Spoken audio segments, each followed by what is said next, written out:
体力好点没有？好点儿。吃药那2周呢，就是吃饭的时候出汗比较多，也比较明显，然后去卫生间也出汗，然后这个精神头是感觉明显有改善。对。然后停药了之后，这个闹肚子啊，可能是这个饮食不太规律吧，啊。这个茶不能喝绿茶，只能喝红茶。黑茶。咖啡尽量少喝，奶也不要喝啊。对，奶一直都没喝。对。睡不醒好点吗？睡不醒，吃药那2周没什么问题。对。这一周这几天还是有点。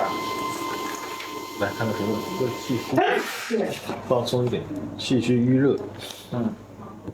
要想补气，有地方要更好一点，必须得化瘀。来，否则它就是吃药的时候好一点，一停药就有反复了。